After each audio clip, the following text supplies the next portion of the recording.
Welcome to Victoria Rumble Room.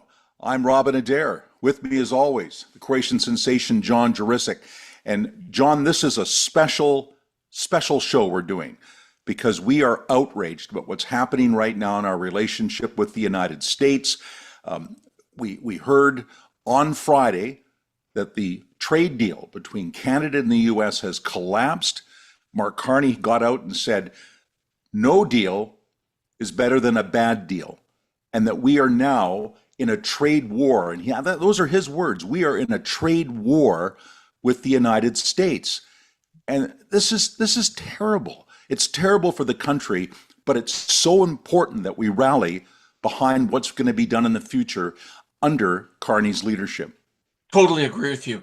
And what is fascinating about this development is that the issues that were brought up at the last minute, I might add, were issues that to some degree have nothing to do with trade and all to do with sovereignty, i.e. minimizing French language, culture, and language, not allowing us to, or at least insisting on first right of refusal to trade with other countries. What does it have to do with trade and agriculture and steel? It has to do with taking over our country.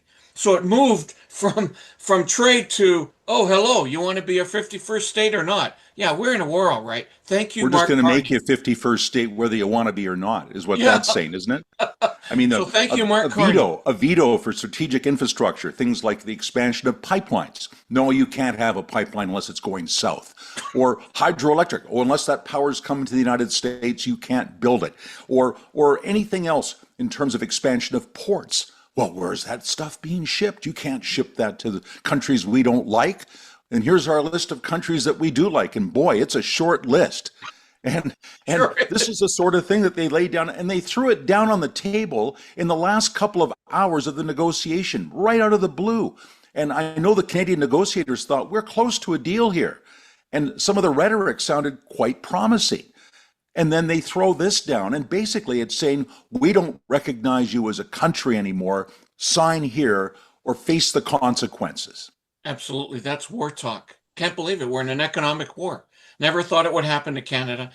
Never thought it would happen with our neighbors to the south. What's fascinating as well to me is how many Canadians are not supporting Carney. Therefore, not Well, almost, supporting. let's be clear. They just did a poll. They just did a cross Canada poll, Yes. and right across the board, it's close to 70% support for Carney, which is huge, right across the country. So yes, there are people that don't support him, and we know some of them. John, you're going to comment on that. Well, you know what they call these folks in Canada are maple MAGAs.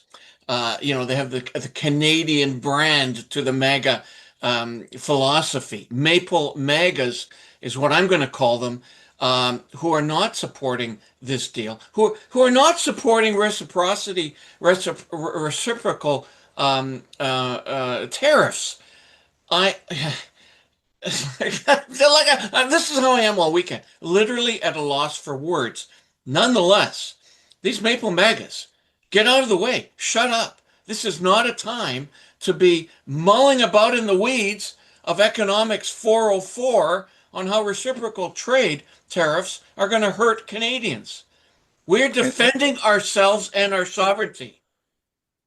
Absolutely, and we're not going to be putting in these counter tariffs until the 8th of September, which gives a bit of wiggle room for the Americans maybe to take a deep breath and say, well, maybe we've gone a bit far. Maybe we've gone to a sovereign country and said, we're taking away your sovereignty. We're basically making you a vassal. And no, we're going to back off on that now. And Carney's giving them some room. And what does Donald Trump do? He comes out again with the saber rattling and says, we are going to increase tariffs even further on steel, cars, and trucks by January if Canada doesn't get its act together. So there's more threats coming from the South, not reconciliation. Yeah, and it's not as though this is the only problem for Trump. He's got them all around himself. There's higher prices, high inflation. He's involved with multiple wars. His polling is in the trash. And so now let's go on and hurt our most beloved neighbor who supported them in world wars, during 9/11, during all kinds of weather Firefighting, disasters, firefighting, firefighting. exactly. So let's pick. I am so totally support the reaction. I am totally non-supportive of the Maple MAGAs going after our government, not only our government, but other folks who do not agree with what our government is doing. So people need to get courage here now. I mean, there's going to be $28 billion in further tariffs on certain Canadian exports to the United States. It's still only a small percentage of the overall amount that we send down there. And they're not making any noises about putting up tariffs on things like potash, which they need, oil and gas, which they need, hydroelectric. So what are our counter tariffs going to look like? This is going to be fascinating. I know already the Ontario Premier has a list of, I believe, 8 states where he wants punitive tariffs put on immediately, and they're all red states. No big surprise there. And I think it's going to be really tough going here for Canadians, and we need to be courageous, but we also need to show compassion. We can't lower ourselves. We live in Victoria. Other people live in other communities that are very close to the US border. And we see Americans all the time. American tourists come here.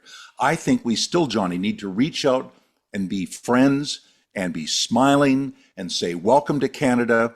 This isn't a hostility towards individual Americans.